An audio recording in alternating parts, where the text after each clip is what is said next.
All right, this is not on your agenda, I don't think, but I was thinking that we could do introductions because we have one new person here who is going to be assisting us, but also we have a new member. And so maybe if we could go around and introduce ourselves, and those are for the members of the subcabinet. So Butler, can you introduce yourself? I'll just start right with me, okay. Colonel Roland Butler, Secretary of the Maryland State Police, and I'm thrilled to be here today and meet all of you. Welcome. Welcome to you. Sure. Maria Radowski-Stanko from the Child Adolescent Young Adult Services from Behavioral Health Authority, or the Health Department. Carol Beatty, I'm the Secretary for the Department of Disabilities. I'm Carl Pothier. I'm an Assistant Attorney General, and I'm here on behalf of Attorney General Burke. And we want to welcome Janine. And so, Kate, could you introduce? I would love to. So Janine Johnson joined us 2 months ago? Yes. 2 months ago as our Assistant Attorney General. So we're very excited to have her on board. And she's been a great addition so far. But this is her first subcabinet. Yes. Thank you. Carol Butler's invoice. So thank you for joining us. And Ms. Johnson, so we're going to take it right to you. Please confirm that we have a quorum. Yes, ma'am, we do have it. Yeah, you are. All right, so the last meeting of the subcabinet was in February, and this February meeting was recorded, and that recording is available on the MCSS website. As such, there are no meeting minutes to be approved today. Are there any additions to the agenda?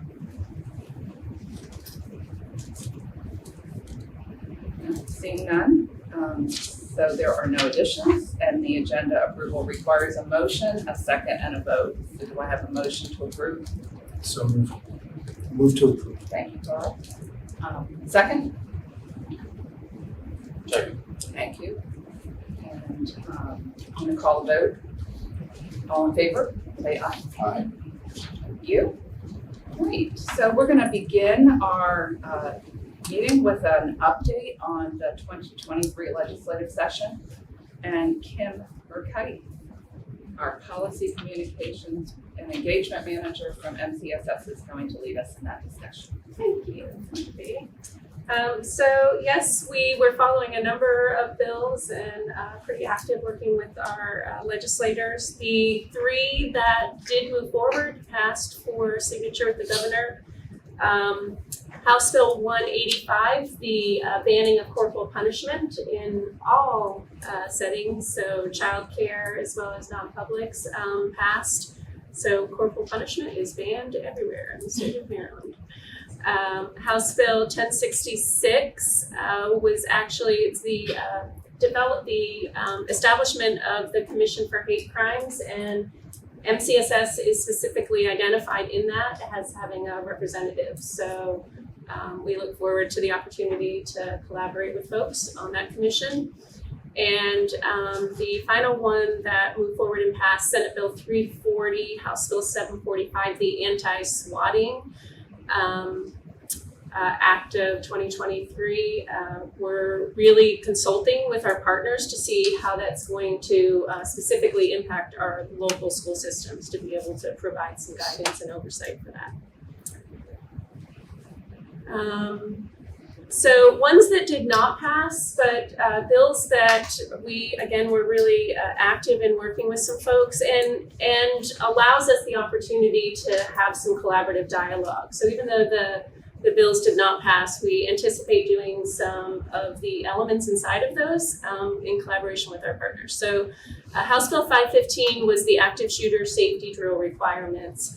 And that really looked at some training, so some opportunity for us to develop some best practices for our locals with regard to safety drills as well as trainings and really what will help them in being prepared for the potential of an active shooter incident. Our Senate Bill 677 was the emergency response. So this was really establishing, it was a very large in scope bill looking at 911 boards. So this is something that we're continuing to actually work with the Department of Emergency Management, and they'll be pulling together really a kind of fact-finding sort of stakeholder group to really assess what is the current climate and what makes sense. So we'll be collaborating with the Department of Emergency Management and the 911 boards on that, more than likely in the very near future. Senate Bill 799, Cyber Safety Guide. So again, looking to be able to collaborate with partners to actually have some elements of that come to fruition without necessarily the bill's requirement. And the last one there, Senate Bill 938, was the school safety, student well-being. So examination of policies. We're continuing to actually look at advancing the element that gets into the physical security assessment. So really looking to be able to advance the requirement in some other ways related to physical building assessments happening every 2 years. So this is just, although they didn't pass, MCSS is really looking at elements of those that were very advantageous for us to be able to continue to do. Questions on any of those bills?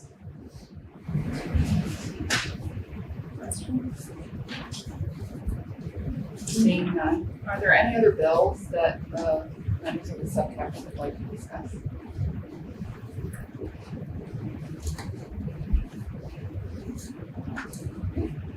Thank you very much then for that presentation. And we're going to move on to the fiscal year 2024 grant outlook. Is Gifty, oh, there she is.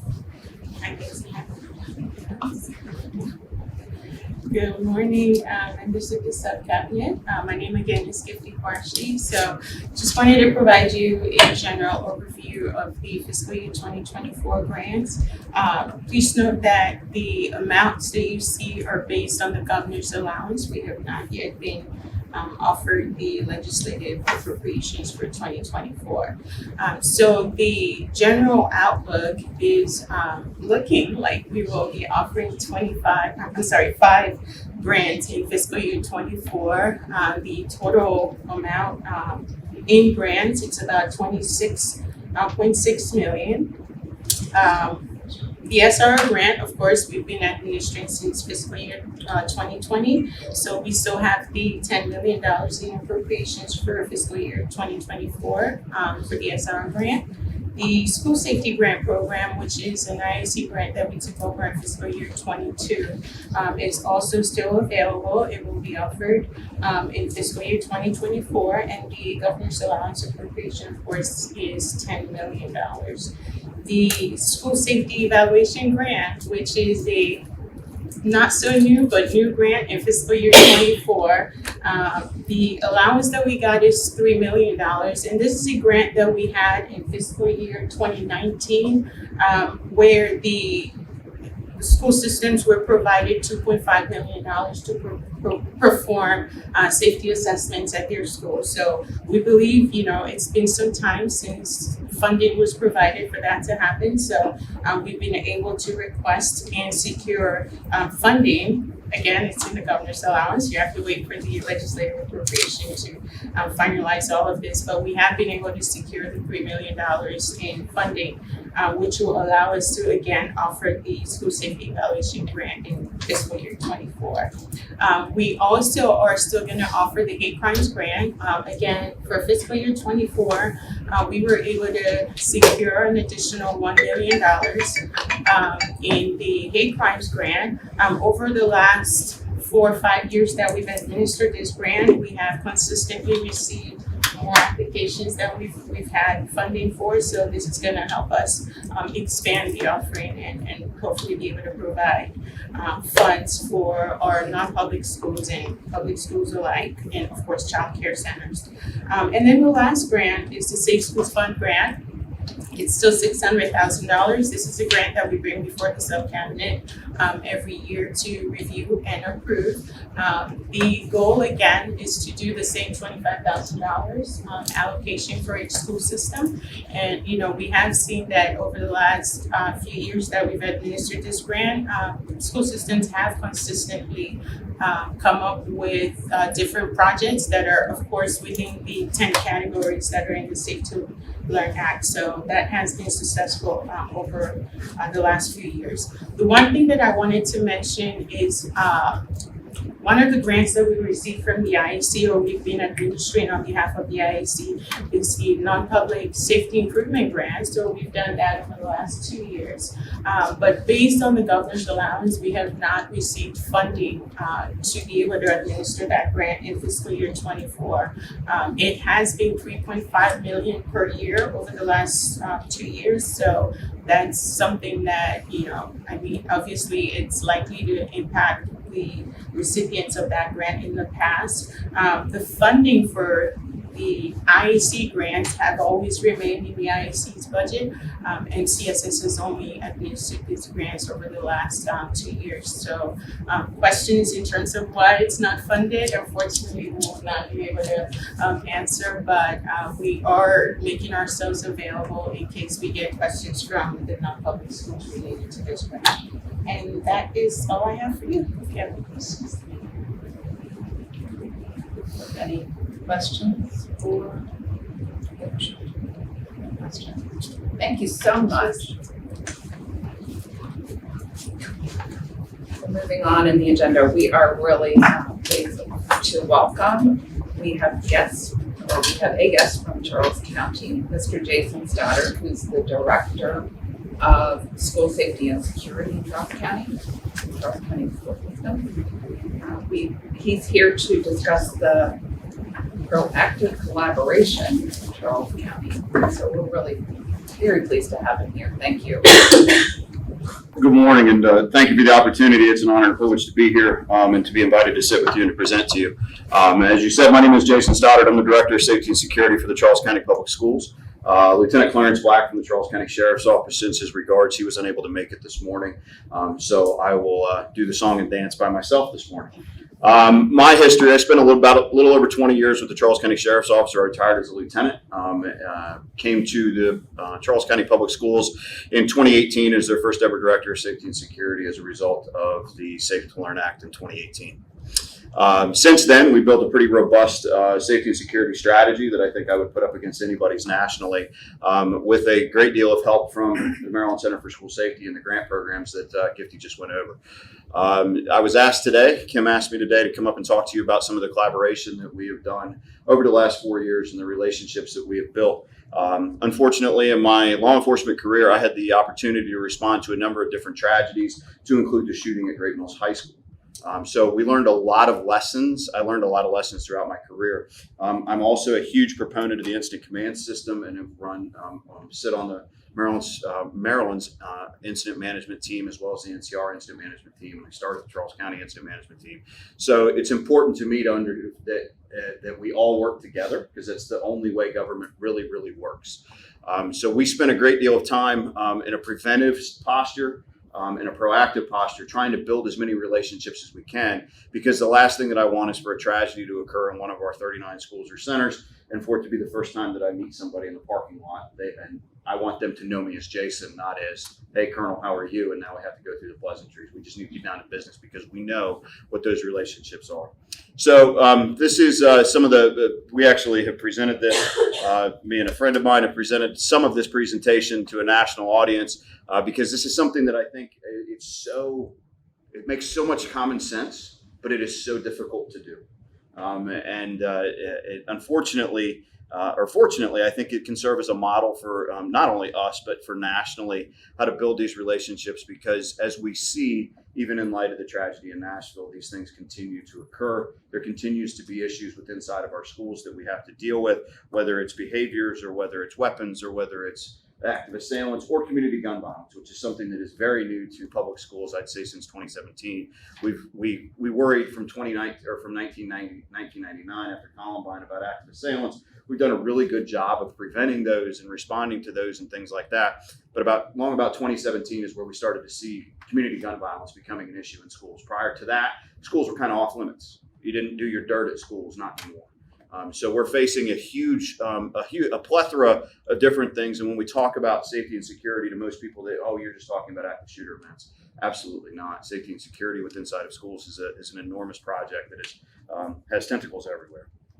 So, and I think this phrase should be on the wall of every organization, not just government organizations, but every organizations in general. The most dangerous phrase in the English language is always done it this way.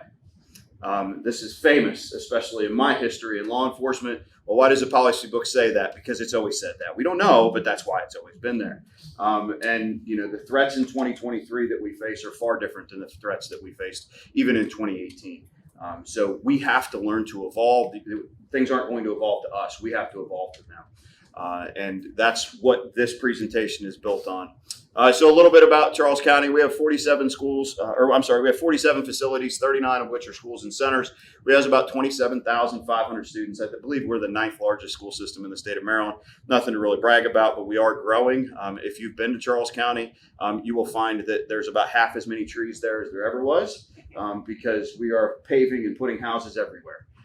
Just next year, we will open 2 additional facilities. One for pre-K and K, as well as our first ever charter school.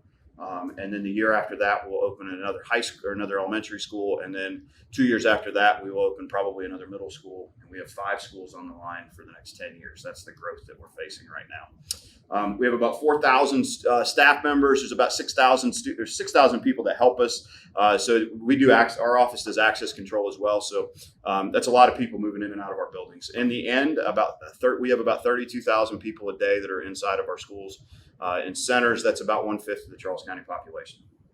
So that is a lot of people moving in and out that we're responsible to make sure that we're fostering the best learning environment, working environment that we possibly can.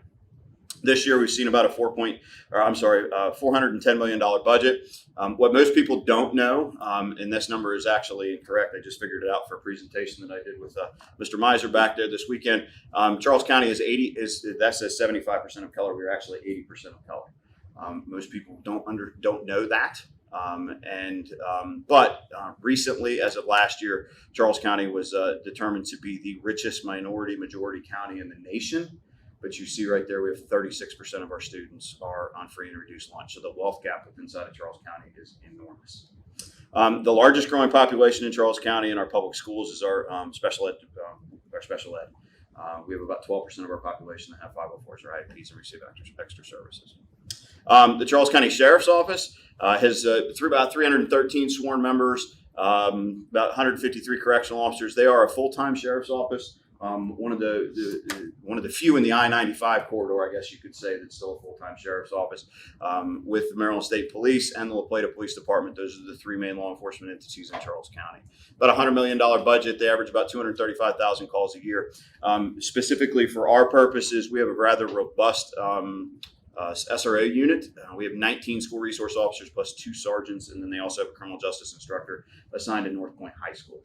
So the Sheriff's Office provides us an in-kind service. We do not pay for our SROs in Charles County. The SRO program has been around since 2000. It was in the mid-2000s that Department of Justice came down and identified our program as being a model SRO program early on in the SRO battle over the last 20 years that we've seen, and we continue to build upon that. The Homeland Security portion is just kind of because of some of the things that we'll get into a little bit later. But prior to leaving the Sheriff's Office, I actually started their Homeland Security and Intelligence section, which has continued to grow, which is another piece of why we have this integration because of my past history in law enforcement. So a couple questions for you as we go through these. Just think to yourself, or you can answer them. It doesn't. If your school is on fire, who would you need? Who would be coming? Interestingly enough, there was a study that was just put out. You are 1,200 times more likely to experience a fire inside of a public school than you are an active shooter. Isn't that interesting? And believe it or not, we haven't lost a kid in a fire in a public school since like 1958. That was as a result of a wood staircase in Chicago, Illinois, at a school fire. So that pays to why we do drills. And think about that. But if your school is on fire, who would you need? This is becoming, this is what I classify as the number one threat to public education right now is cybercrime. It's not thought about very often, and my mental midgetry does not allow me to understand how this works. So we have some amazing IT professionals that keep us from this, but we have seen a number of organizations in the state of Maryland who have lost money for ransomware as a result of this, and how active this is. But again, this is a huge operation if something happens. Our data is pretty much useless to anybody else, but it's priceless to us. So, and just think of the partners that you need for that. Unfortunately, something that we all face on a regular basis. Who do you need as it relates to this? Not only from the point of view of the law enforcement response, but the recovery services that need to be provided, the prosecutional services that need to be provided, the PR services that have to be provided as you deal with this and as you talk about these things. And unfortunately, this is growing. However, on the opposite side of that, what I will say is an organization that has made international news for a predator that we had. One of the things that I can gladly say is the fact that we're catching these people is proof that our system is working. If you ever have a system that says, oh, we don't have this problem, your system of relationship building is not working very well because it's going on. You just need to find it. Sandy Hook. Think about the partners that were needed as an initial response to that and all the lessons that we learned from that. All the way from the initial response to dealing with the misinformation that was put out to dealing with the disastrous way that notifications of passings were done by a bureaucrat. All the different things that we have to all get together and we all have to be on the same page. And the last place that we want to be is just learning people who they are while we're dealing with these things. Something we never thought about, a rabies outbreak. If you have a rabid raccoon in a playground, that's an emergency in the afternoon. One of the things we had to deal with that was more humorous is one of our local law enforcement affiliates lost during a school day. And if you can imagine having to call home if we did not take operational changes afoot, having to call a parent and say, Cujo attacked your kid on the playground because we failed to do something right. That's an emergency. All right. And then mental health crises, which we see at an ever increasing rate right now. And you can see those studies that are coming out post-pandemic of all the mental health crises that are going on a regular basis with our children, up to 20% of our kids experiencing regular mental health issues and needing counseling with a lack thereof in the community. You'll see a little bit later my intimate work with our social student services unit. And I think what strikes me the most is the misinformation that's out there that the mental health providers inside of our school do therapy sessions. If you go out and you ask a standard a member of the public, what do your school psychologists do? They think that there's a couch in their office and that they're providing mental health services, and that is absolutely not what they're there for. So I think we have some other issues. So as we talk about this, we need to make sure that one of the things that I think in public education, my experience has been one of the most disastrous things that schools ever did was to turn over safety and security to law enforcement. In many places across the country, you ask who's in charge of your safety and security, they'll say the police, our SRO. And that is the last place that we need. The police don't want that responsibility. That is a responsibility that must be maintained by the school system. The police have so many other things to deal with. They don't know our kids. They don't know our staff. That no one cares about our kids and our staff like we do. So we have to maintain that control. That drives the accountability. It drives the responsibility. We also know that we must maintain our relationships, not only internally. The foundational principles of school safety include positive relationship building, school culture, and a well-trained staff and student body. Nothing that we do will ever replace those three things, and we always must make sure that we are building on those three things. However, we also have to make sure that we are relationship focused externally. It is amazing to me the amount of people, I even have the United Way that come to some of our meetings. Why? Because they're going to show up and want to help, and I need to know those folks as well. Collaboration, transparency. We have to have tough conversations. Recently, we had a situation in which we had believe it or not, it was a feral cat box that a police officer saw that was, he thought it was a suspicious package. Once you start that ball rolling, you don't stop that ball from rolling until proved otherwise. We ended up having the bomb squad come down. We flew our drones. We had all kinds of things trying to identify this stuff. But we had to make sure that we had an open line of communication because there was some protocols that were not followed because we hadn't talked about them. For example, the Charles County Public Schools has not evacuated schools as a result of a bomb threat for 30 years. And the reason that we do that is a little bit counterintuitive because they're safer inside our buildings. And because our buildings are built like bomb shelters. So why would we want to take them outside? And the only time that we're ever going to take them outside is if we have cleared the area where they're going, we've done secondary searches, and we have law enforcement standing on the perimeter. Well, that's a very difficult job.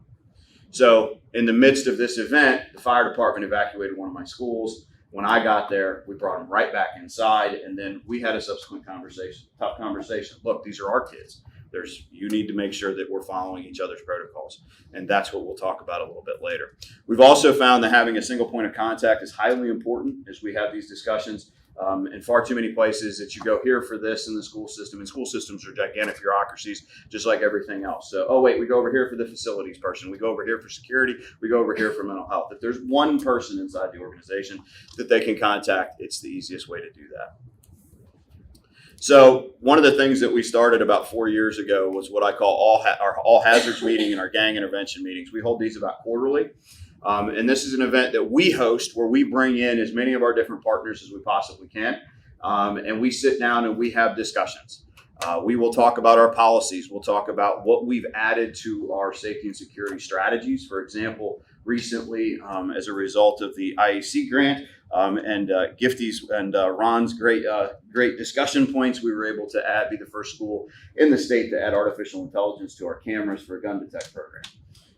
And as a result of that, we need to make sure that we pass that information on to our local police, because that's working 24 hours a day, 7 days a week. And we're going to get community gun alerts as well for robberies that occur on our school property, things like that. So we sit down, we have these discussions. We've had members of the FBI, the ATF, because they're coming during any type of a critical event, especially an active shooter event. They're going to show up. At Great Mills, it was like helicopters were landing on roofs with teams that we don't talk about from Quantico. That were coming to respond to that event until they proved otherwise of what it was. These people are going to show up, especially in the DMV, in droves. And it's important that I have a one-on-one contact with that individual, because what we've seen in every one of these major events is until you have a very good incident command and unified command structure set up, everybody's kind of running around like a chicken with their head cut off. And we have to devote time to setting up that unified command system at any critical event, so that the Maryland State Police isn't operating over here, and then you have the local police operating over here. Unfortunately, I was at Charlottesville. When the Charlottesville riots occurred, there was 4 buses sitting in a parking lot. Police, fire, Maryland State or Virginia State Police, and a few others. That's what they called unified command, just because the buses were there. This is 2023. We got to do better than that. So that's what we're trying to do. The schools have to have a decision maker inside of unified command. They have to have a representative. And the only way that you do that, the only way that you're able to do that is proactive work before and building a relationship. So when we show up, when I show up or somebody from my team shows up, I'm the member, I'm going to be your decision maker. One of the other things that we've seen in schools is the bureaucratic titling. People show up, well, I'm the superintendent, I'm the deputy superintendent, I'm the ops guy, well, they're all in charge. If nobody's appointed in charge, everybody thinks it's the boss that's in charge. And usually the boss doesn't want to be in charge, because they want to wander around. So that's the beauty of the unified command system. And that's the way that we do this, is through these meetings.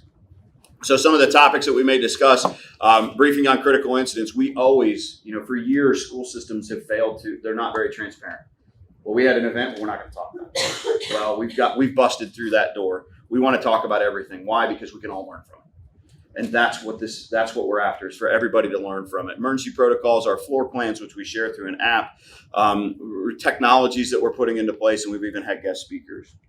One of the more inventive things that I think we do outside of these meetings is we took this in 2010. The governor signed a bill that was the Safe Schools Act of 2010, which is prohibiting gang violence on school grounds. It requires a model policy between the state's attorney and the school system and local law enforcement. But more importantly, which I think everybody misses, is it requires regular information sharing hosted by the public schools. That's in the law.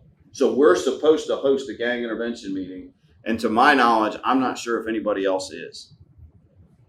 And this is a meeting where we host the all hazard meeting for an hour, and then right afterwards we do the all hazard meeting, or we do the gang intervention meeting, where we bring in representatives from our high schools and our middle schools, and we sit now with local law enforcement, the gang unit, and we talk about names, because as we're dealing with 92% of our kids in Charles County get 3 or few referrals every year.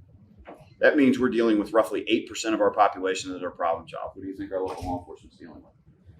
5 to 10% of the population, 90 to 95% of the time. It's the exact same thing. And schools are fed by the communities that surround them. So we're all talking about the same kids.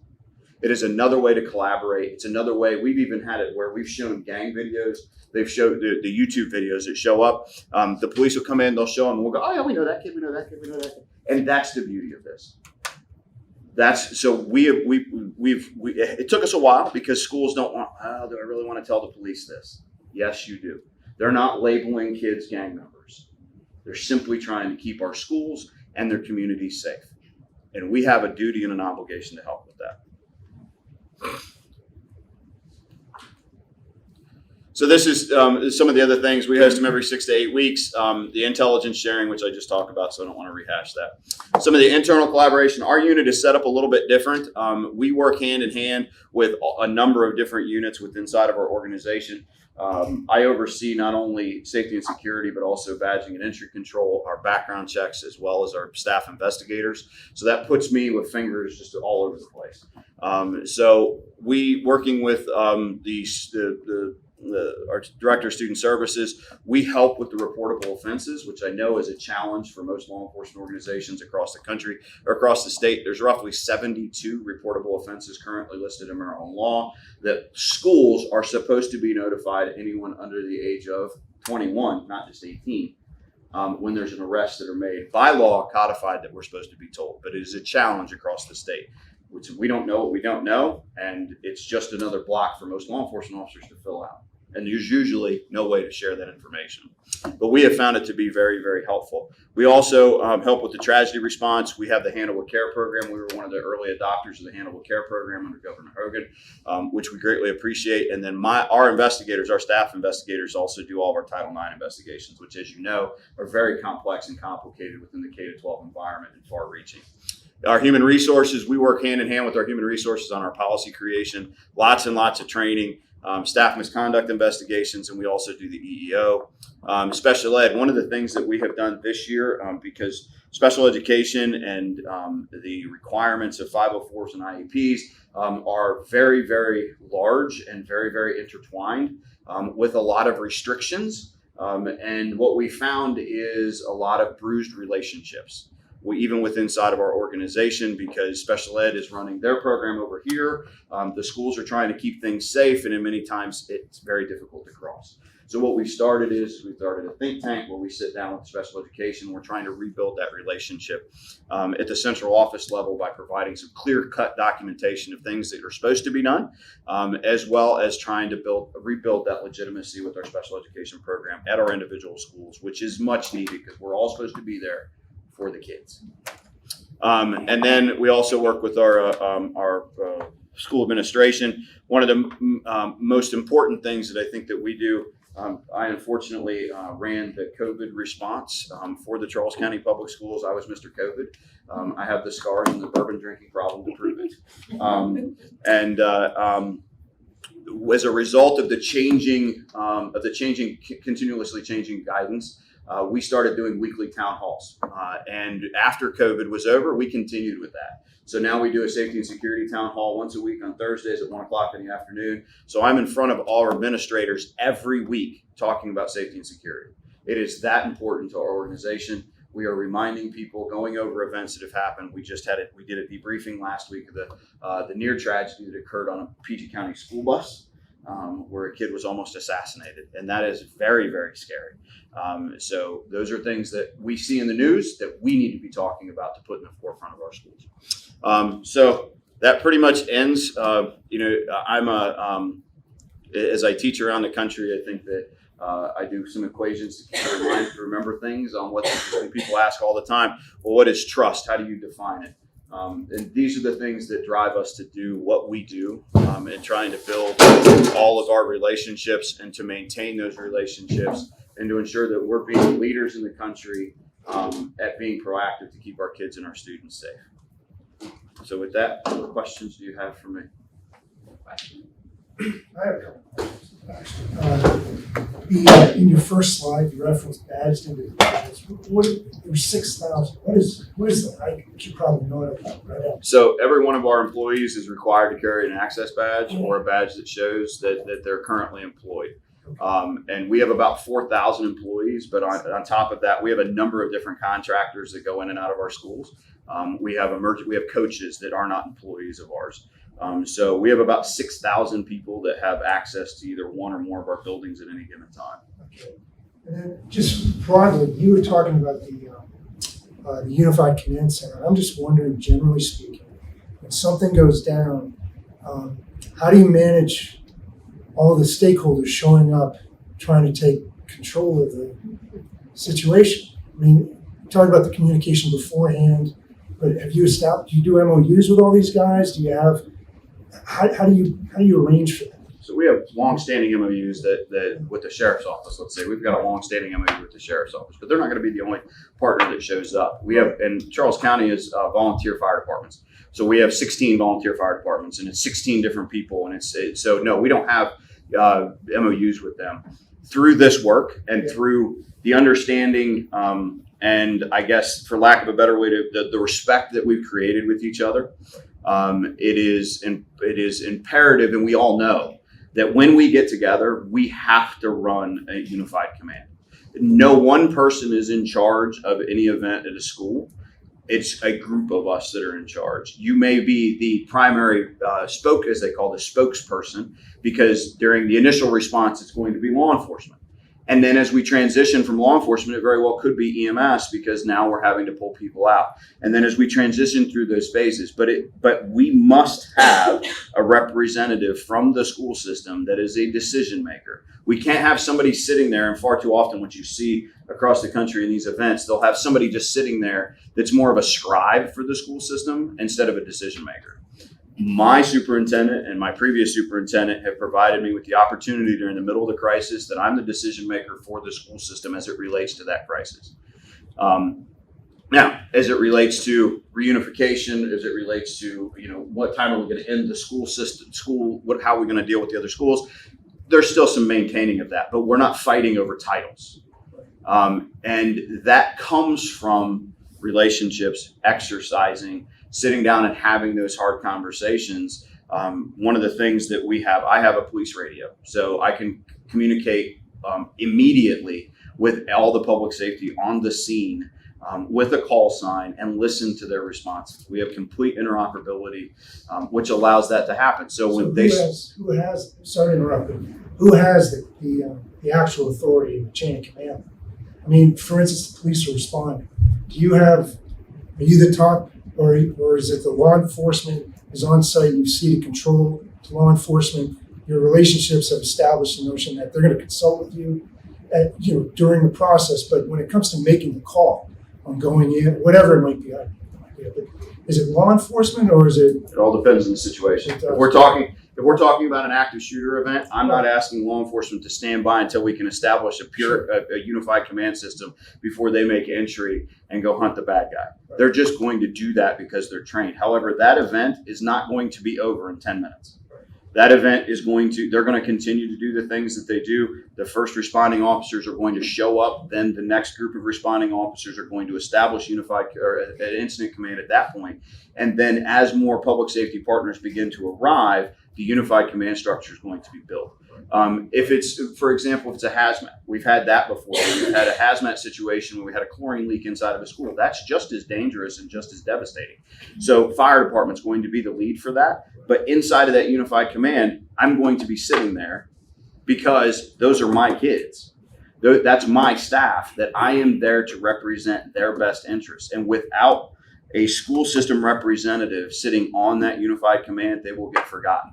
And we've seen that in responses in the state where we've had law enforcement over here, fire over here, and the school system over here. Nobody's talking, and we end up having kids sitting in a school for 6 hours when they should have been released in an hour. And we're all trying to avoid that because, again, we're here for the kids.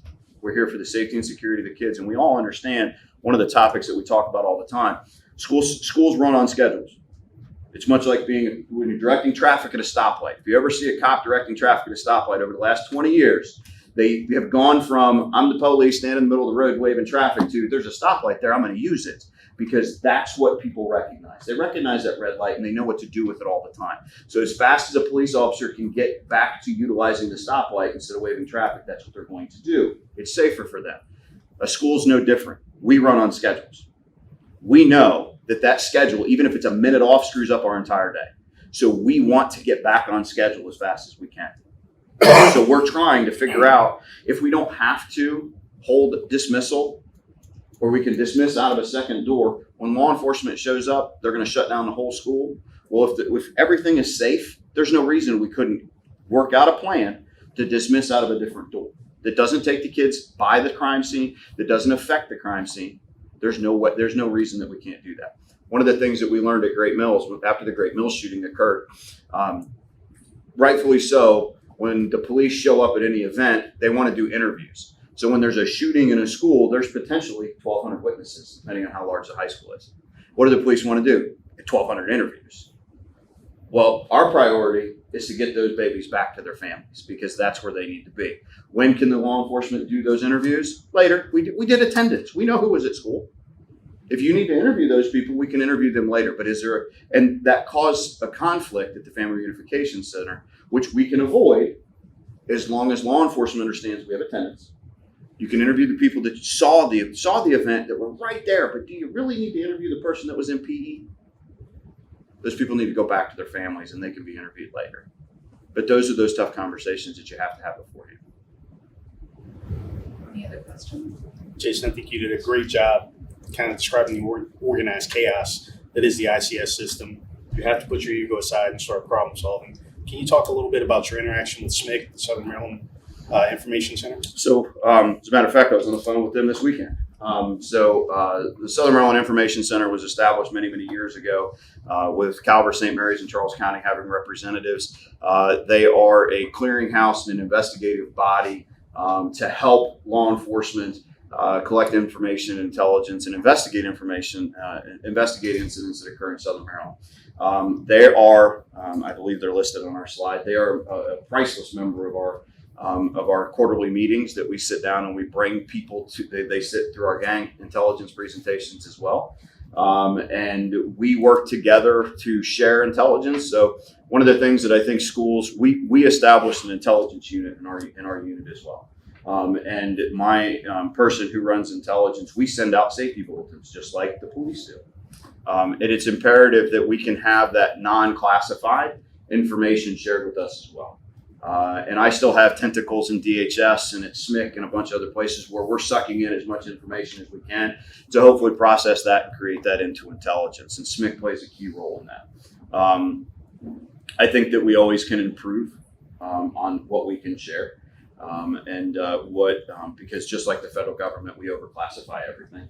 Vetting of threats. Exactly. And we do utilize, we have a long-standing commitment from local law enforcement that we'll put boots on the ground anytime that we have a threat of mass violence.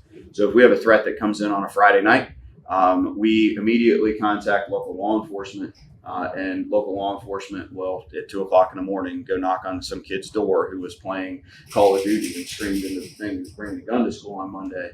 And we have used SMIC for that as well. And also to make sure that we have access. So Links is a huge law enforcement program inside of the DMV. And SMIC has helped us with, hey, can you look this person up to see if they've made threats in Montgomery County or if they've made threats in other places. So we do have some unofficial access that is within the rules of those programs in order to share the intelligence.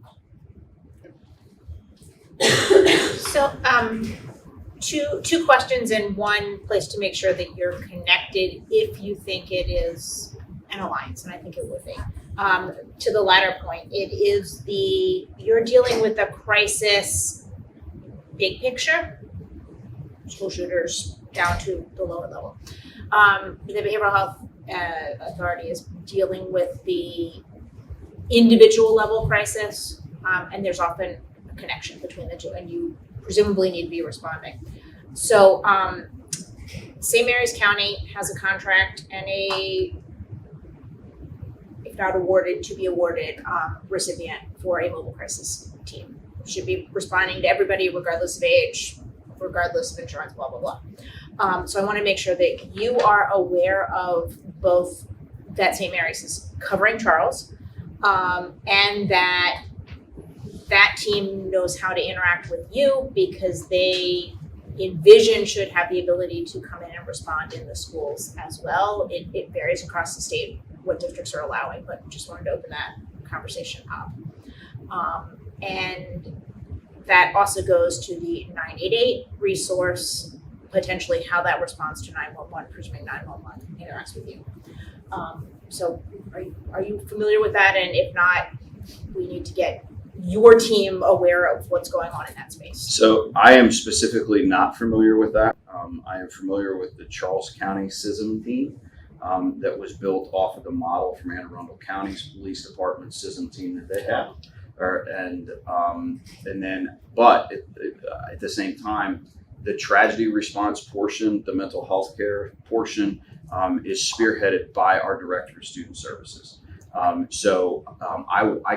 more than willing to take the information and ensure that Ms. Kiesling has that information to ensure that the crisis team out of St. Mary's is included in our response plans and our tragedy response manuals. Well, and there are two parallel systems that I think we are having to work at a state to align. That is that Medicaid funding, SAMHSA model, blah, blah, blah, not police co-responder.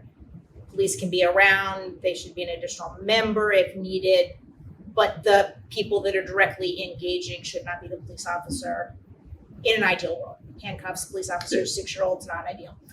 And so I think that's some of what we're having to work through as a state as to how different counties are doing that. The CIT teams are a little bit different than these mobile response teams. So you mentioned, and I know I've had this conversation with Ms. Bryant, when we talk about especially small babies and 5, 6, 7-year-olds that are in crisis. I think that it would behoove us to have conversations that understand there is no police officer ever that wants to go and throw handcuffs on a 6-year-old. That is a misnomer. Sure. But what I will say on the opposite side of that, as legislation continues to work, the more tools that are taken away from public schools, the least effective we're going to be. And it's much like I asked Ms. Bryant earlier in the year, if you ever get the opportunity, ask the Maryland legislature what we can do. That's what we need. We need guidance on what we can do. We keep getting told really well about what we can. But public schools are struggling with behaviors. They're struggling with mental health services. They're struggling with the ability to deal with situations because we can't deal with them in a way that we have in the past that nobody likes to. Sure. And it's growing. We're seeing 20% of our population that is reporting having mental health issues and likely a 20 to 25% reduction in providers on the outside. With insurance, with issues like that, where people are waiting months to deal with crisis. I would quibble on the latter point, but that's a whole separate discussion. But what can you do? That's where you should be able to access this team to come in and help and deal with this. We need to ramp up volumes, but that's what I'm saying. You will have a shared contract with St. Mary's to be able to be that response. The expectation is that response is within an hour. And there needs to be a plan of how does the existing school resources kind of bridge that time frame. We're trying to stop the pathway of emergency petitioning these kids to an ER, because picking them up and plopping them in an ER is not a good solution. We've all seen the papers where that's gone. And to engage families, guardians, whomever around these kids so that there is a longer term tail plan of what do we do so that it's not deal with it today and we're back to the same place 2 days later. So that framework is there. To the resources available for schools in addition to that, I think that becomes the work of the Consortium for Coordinated Community Supports and the large bucket that's there and the money that's going to be coming out, which is how do we provide more resources to communities to address some of these issues. That's an evolving process that should be moving forward pretty quickly. to your point of the tools being taken away was another question I did want to ask, which was how have you been impacted by the change in the law regarding, I'm not a police forensics person, so my language may be wrong, but what is a misdemeanor, the under 13 rule, the reduction in ability of using residential placement pathways within DJS, et cetera, et cetera, et cetera. Your facial expression says a lot. Yeah, so I'll speak rather frankly. I think that there was, whenever you take a tool away and create nothing but a vacuum with nothing to fill that vacuum, it is disastrous.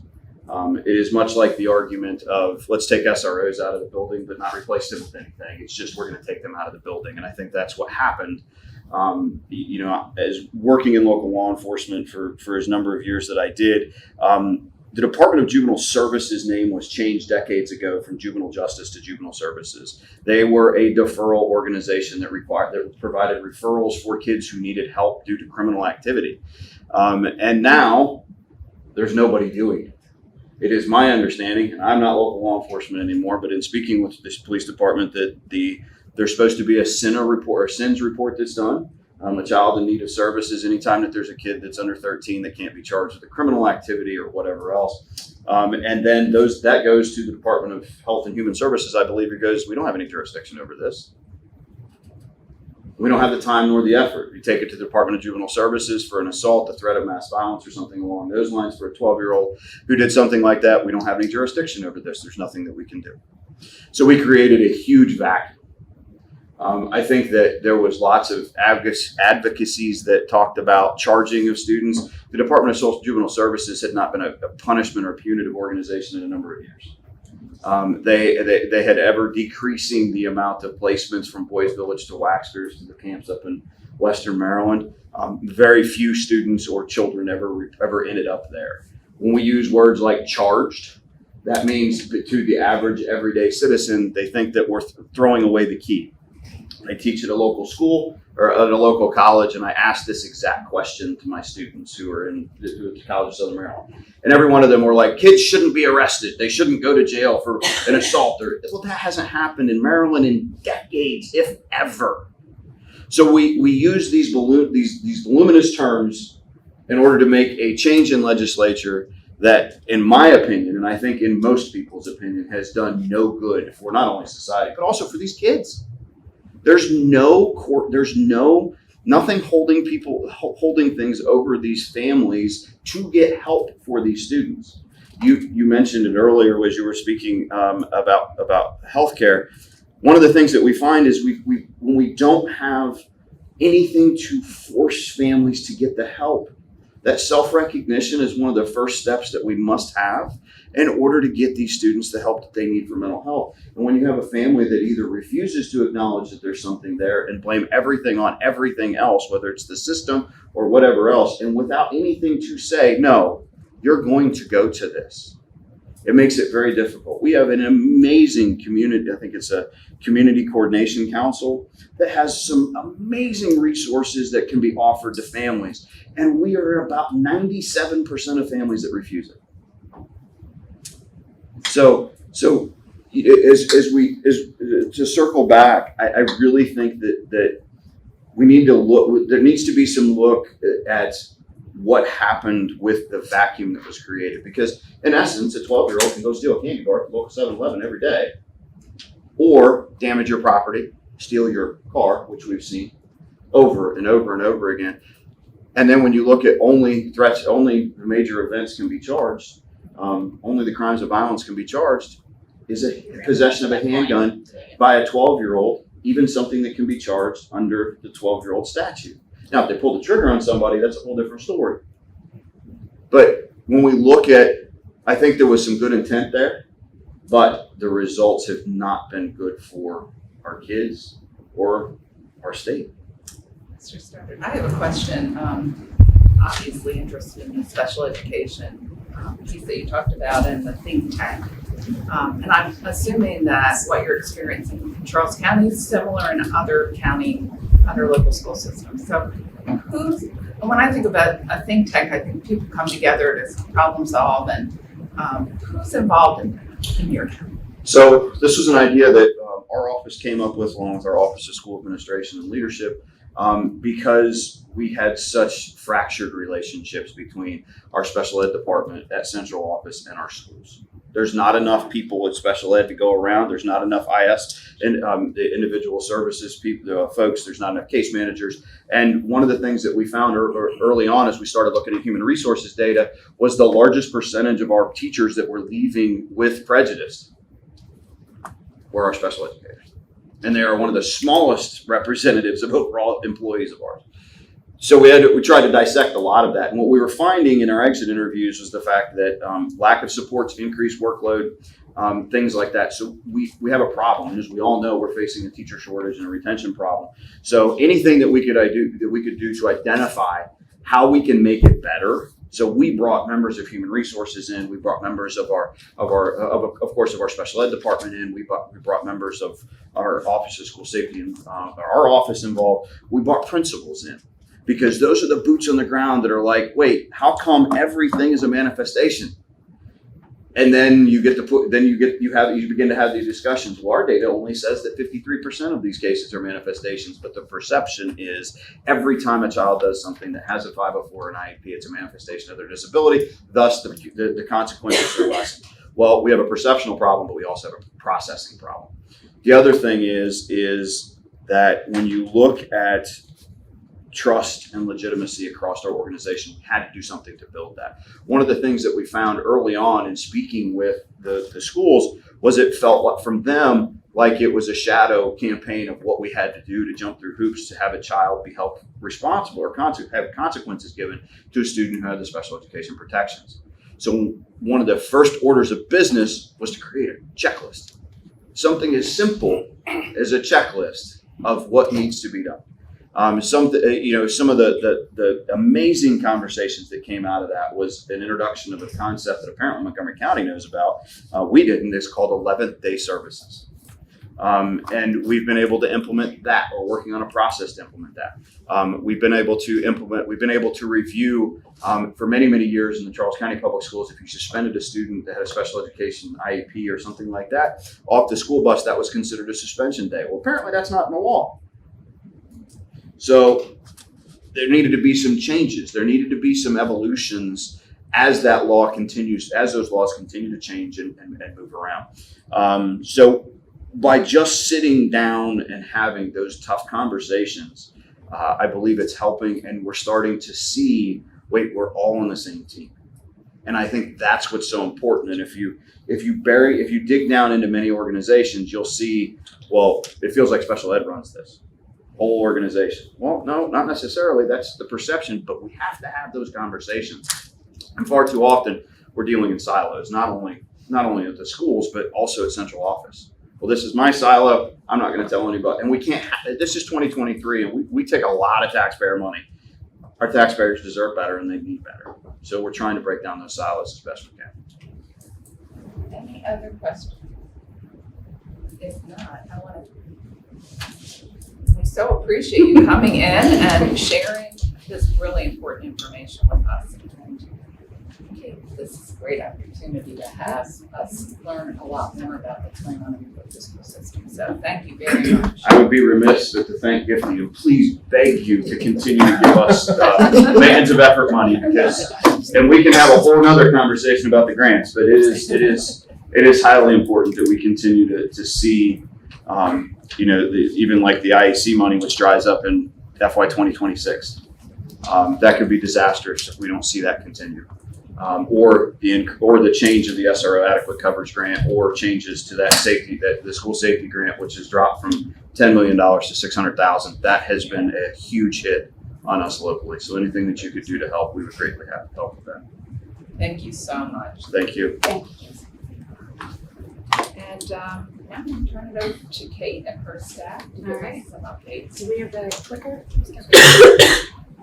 All right, Kim can do it. All right, so if we can get this to click, one sec. I want to officially welcome to MCSS 2 new members of the team. So Shalay Mathis is in the back, so she's joined our administrative team. She's doing a lot of support on the office side, as well as really just keeping us going and moving in a positive direction. And then I introduced Janine earlier, and Janine is our counsel, and we're very excited to have her on board as well. So next, I'm going to pass it to Kim, who's going to talk through some of the updates that are happening at the advisory board. Thank you, Kate. So the advisory board this past year focused on two particular what we called work groups. So they did some breakout groups from the full session and looked at the behaviors of concern, threats, and swatting were the two areas that they chose to focus on.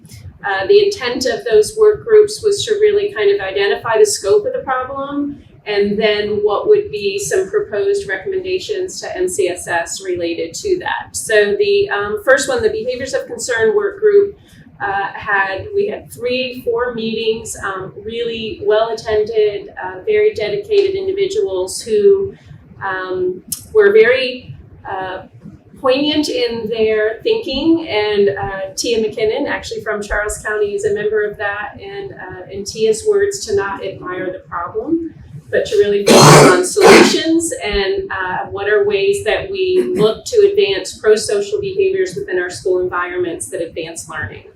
And to that end, the recommendation by the group that is still to be voted on in the next June meeting was to look at really assessing across the state of Maryland what is working.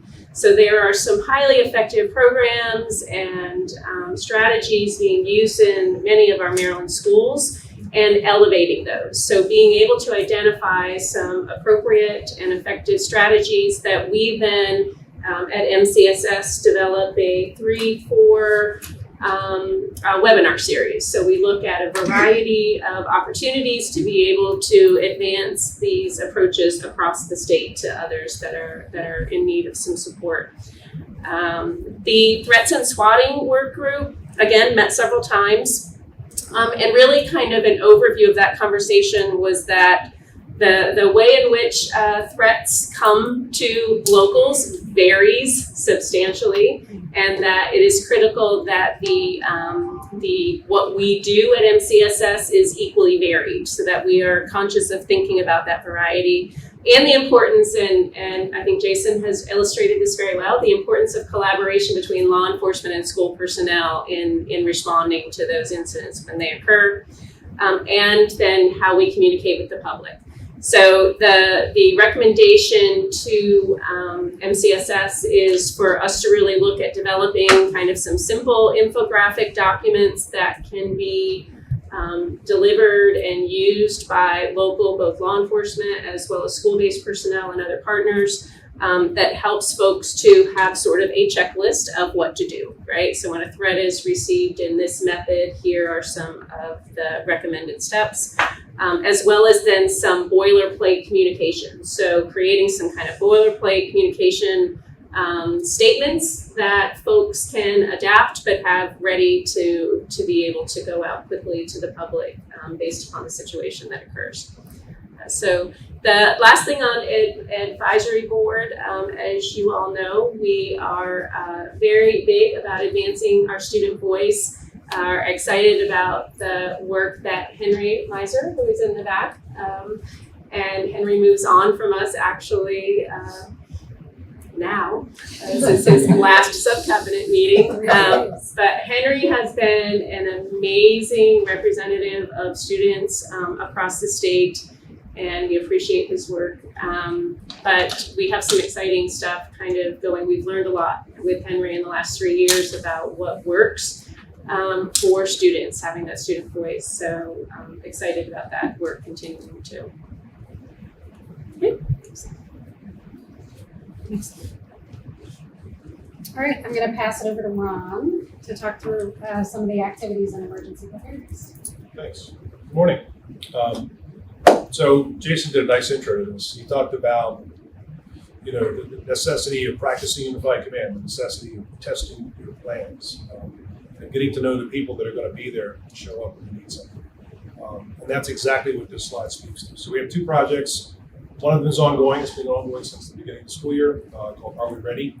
These are meant to be brief tabletop exercises at the school level where school brings together a safety team, talks for 20, 30 minutes about a particular incident and how they would handle it. They're all different. They're not all about active assailants. Some are about tornadoes. Some are about medical emergencies, that kind of thing. And they get to test their plans, their school plans, and test to see not only their knowledge of the plan, but get some feedback on how those plans would work, how they feel about the plan, and any changes might be needed based on that particular incident and what they anticipate the outcome would be. And the other is a state coordinated response to school-based incidents. Now that's a plan we have helped to build along with MST and some other partners.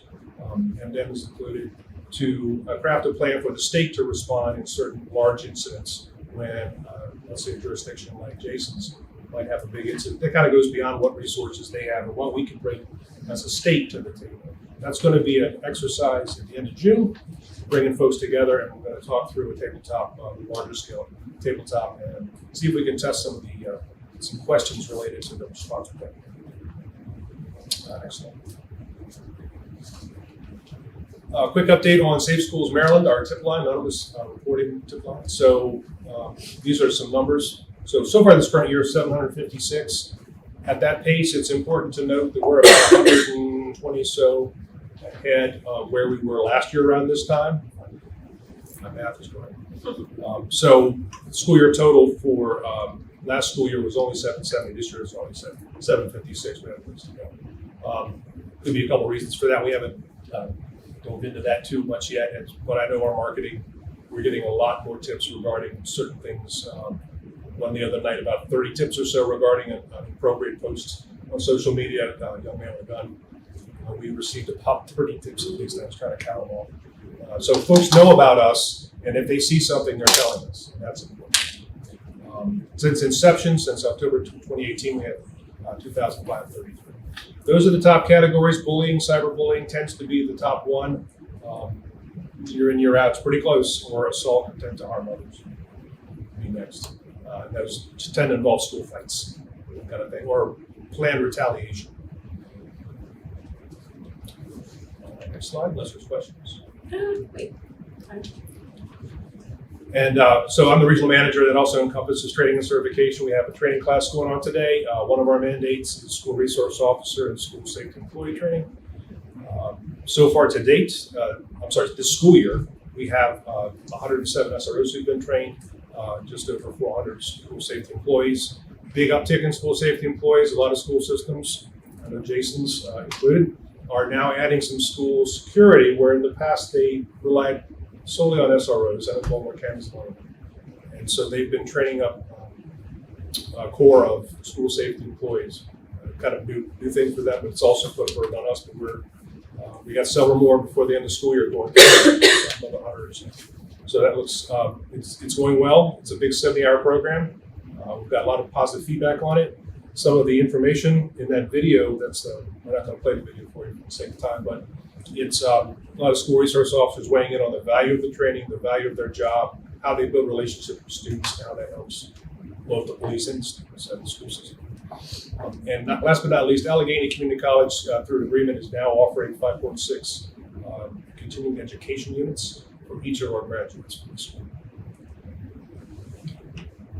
Any questions on that?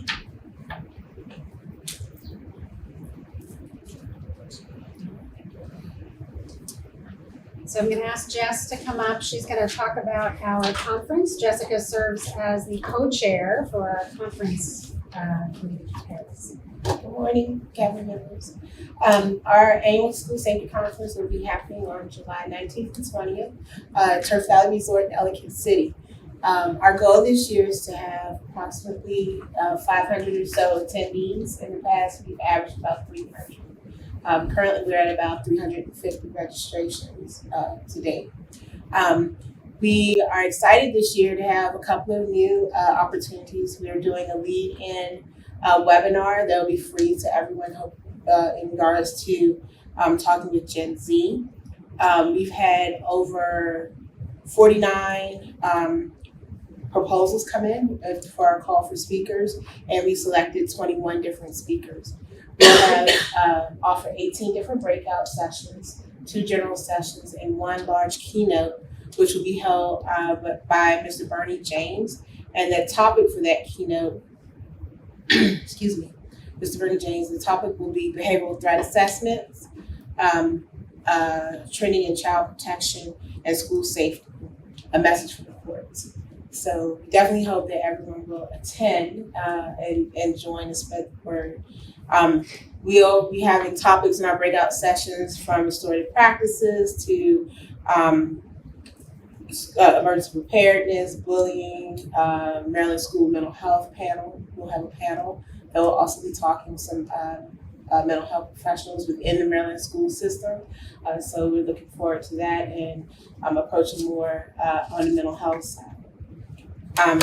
We also, this year, will be offering an art competition that you all will see. This year's art competition is the first time we're offering this to all Maryland schools, public, non-public, for grades 3 through 12. The topic that we're asking them to, the theme, we're asking them to present their art pieces is what does your school safety community look like? We're asking the students to submit original pieces of work that the attendees of the conference will actually anonymously vote. And then each of the grade groups will receive a prize based off of the votes.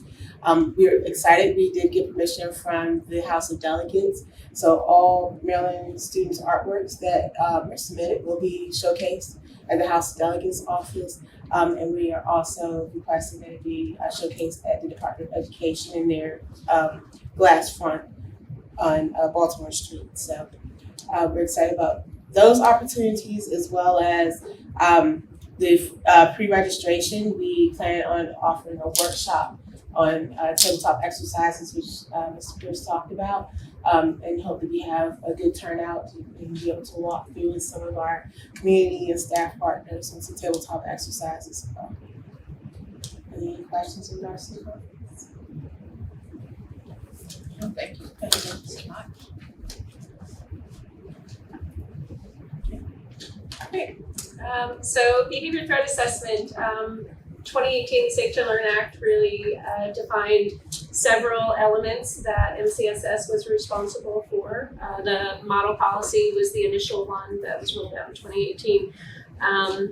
Over the course of really kind of the last year, this past year, that a group of individuals, so roughly 15 to 20 folks kind of came together from across the state, originally to look at making some updates to the model policy, but what became clear as that group was working together was that really an implementation guide was what was more needed in terms of how we help support behavior threat assessment teams in being effective in doing the job that they do. So that was published February 2023. It lives on our website. Starting tomorrow, we have 5 regional trainings that are going to occur in May and June, in which individuals will actually get a physical copy of the implementation guide, and we'll help really help people kind of go through that guide to understand the elements, as well as crosswalk between the model policy and some best practices. So we anticipate by the end of June, we'll have roughly 250 team members from across the state who will have participated with us. Pretty excited about that. So it's really about kind of increasing training and resources to those teams to help them be more effective as they continue to do really the critical, important work about mitigating and preventing events at our schools.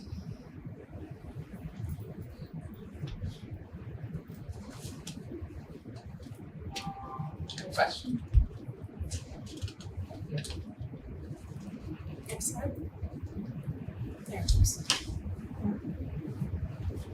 So just some quick updates on our mandated reporting deadline. So we have several reports that we collect every year. This is the list. Most of them due August 1st. That includes the school safety evaluation summaries, emergency plan performance summaries. The use of force reports are due August 1st, but they tend to trickle in throughout the year. We will have that together to do our report to go forward shortly thereafter. We're doing SRO adequate coverage reports are due from each local education agency by September 1st. We hope to have emergency plan updates from all our school systems by September 30th. If they do updates for their emergency plans this year, they'll turn them to us by then, and then we'll promptly thereafter review them before the end of the year, hopefully. And then critical life-threatening incidents, those are incident-based. They occur, we need to be notified within 24 hours when they occur. Part of the regulation you're going to see in a second relates to the definition for those, but there's a timeline based on that, and it just those occur whenever we get them whenever they occur. Questions on Okay, you're gonna walk us, you and us as a staff are gonna walk us through the Yes. regulations. So the last item on the agenda is related to 2 requests to publish regulatory changes. So these are 2 regulations that already exist. If you recall, last August, we submitted a request to publish changes to those regulations. We submitted those to the Maryland Register, and in the process, we received some comments back from our local education agencies. And given those comments, we have gone back and redrafted the changes that we would like to see. So we're requesting for the subcabinet to publish the changes to the existing regulation as noted. So for 144004, if you look under the executive summary, which is on page 5 of your handout, of the 1404, which is the regulation for certification and training for school security employees as well as school resource officers. The changes will redefines SSCs, separating them out from the definition of school security employees. And I apologize, SSC is a school safety coordinator, which is a position designated and required by the Safe to Learn Act that each local education agency is required to have. Second, it allows MCSS to develop training that will be for the SSCs that will be separate from any training they participate in that the SROs and the school security employees must participate in.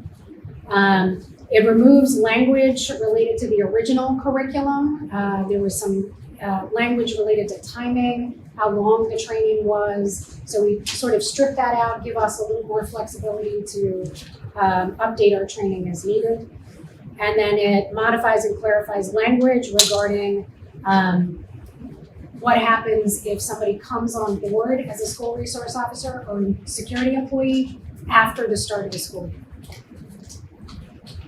So MCSS is asking permission from the subcabinet to publish the modifications to 144004. Again, Ron for technical questions and Janine for legal questions. So, subcabinet members, do we have a motion to publish the revised regulations?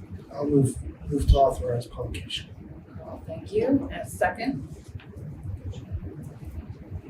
Kristen is seconding it. So do we have any discussion or questions?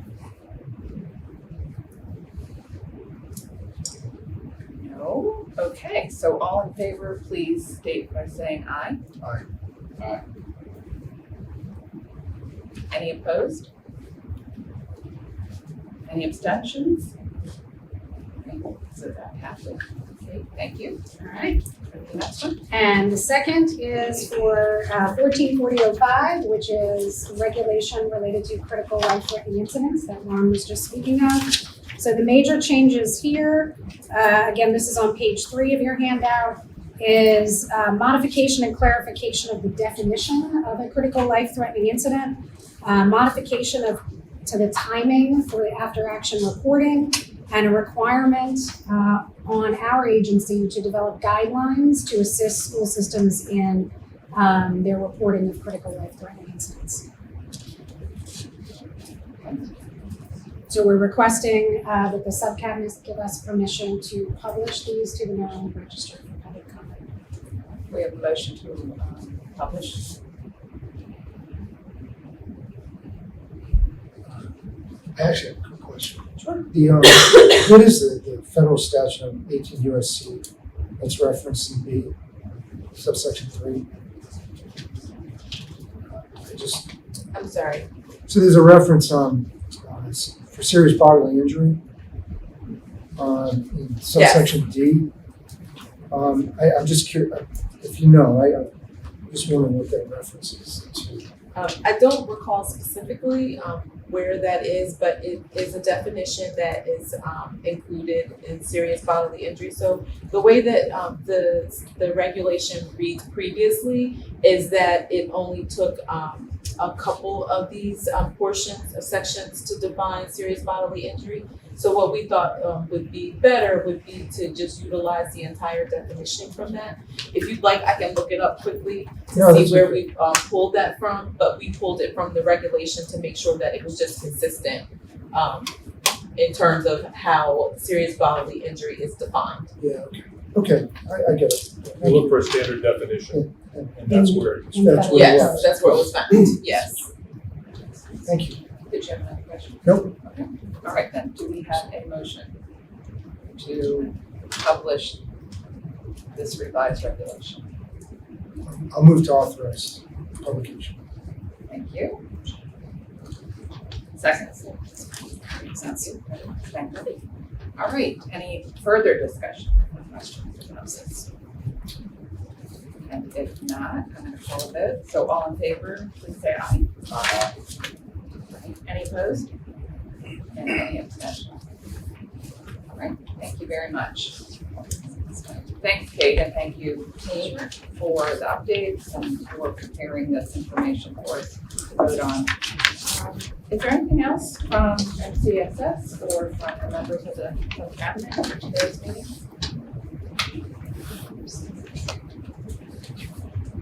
Right, so the next meeting is scheduled for August 14th, and we are planning for it to be in person.